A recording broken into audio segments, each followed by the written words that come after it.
Welcome to the first training video for the upcoming WINCART Ecological Momentary Assessment Study. Now, first thing we need to talk about is logging event records for EMA appointments.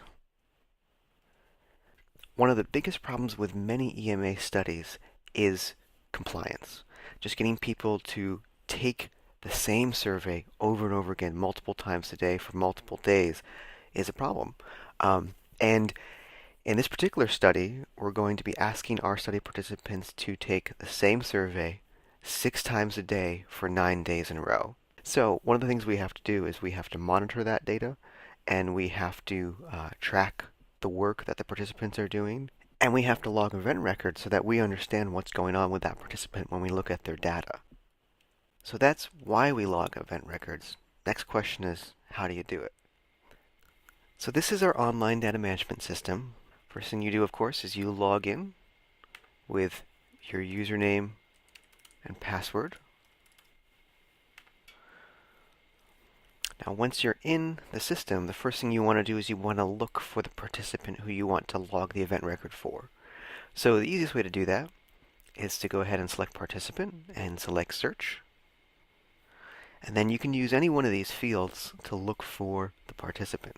So for instance, in this situation, I know that the nickname that I added for the participant is chemo. Do a search. And there we go. So now I can just click on any one of these links and it'll take me to the same page. And I will see a lot of information for this participant. And I'll also see the latest event records. Now, what I want to do is I want to add my own. So I'm going to go back up to participant and select event record. And here we go. I don't have to worry about these two top fields. That's done automatically by the online data management system. All I have to worry about is the type of event record that I want to select. So let me scroll down a bit. These are my options. Now we've of course been using these for the survey assessment that we've been doing, but the ones I want to focus on are these. You're going to select a particular event record here, and I'll get into that in a moment. So let's assume that it's a training completed for an EMA appointment. I will select that event record, and I'll put in today's date. Important thing to note here is the format is always 2 digits, full year. Select the time. This is in the AM. Select the contact method.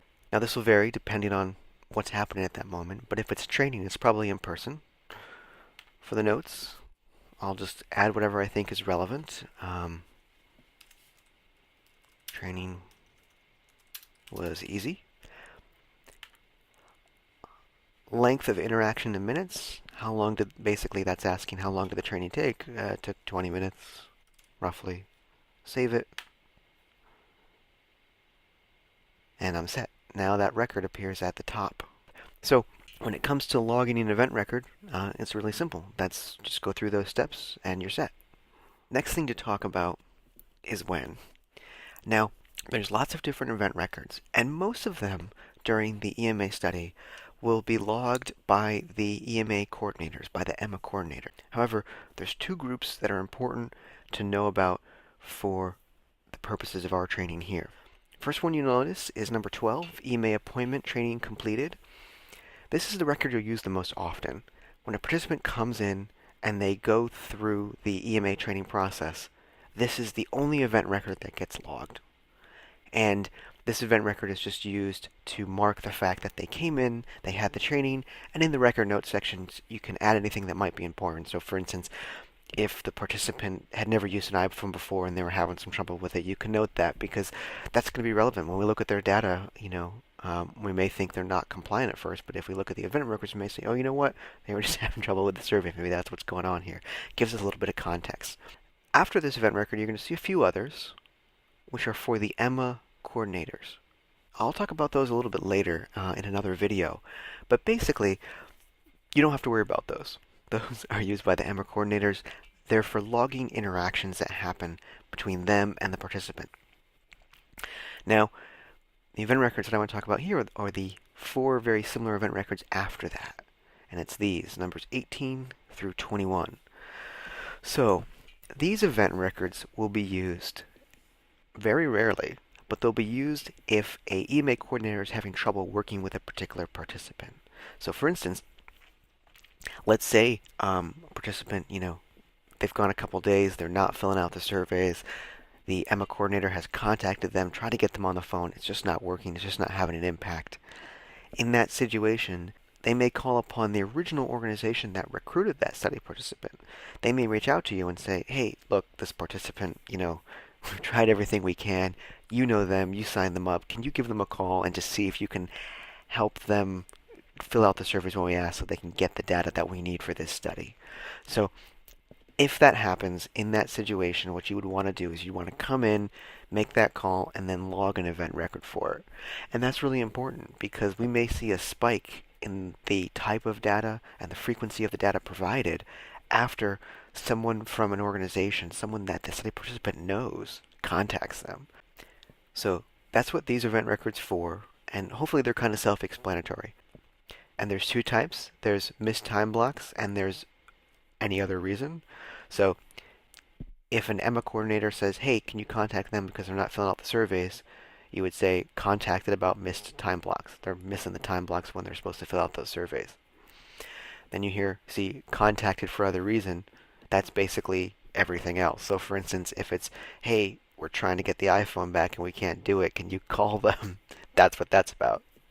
And then if the participant contacts the community coordinator, someone from an organization, that's when you use these 2 event records. So for instance, if EMA coordinator calls you up and says, hey, can you call the participant? You call them, you log event record 18, the one that says, okay, they were contacted about missed time blocks.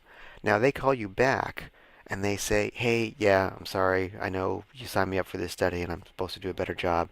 I'll do that. When they call back and leave that message, you log another event record. That one saying that, hey, they contacted me back. It was from the participant to the community coordinator about the missed time blocks.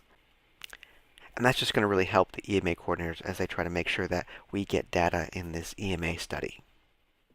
So for logging event records, that's all there is to it.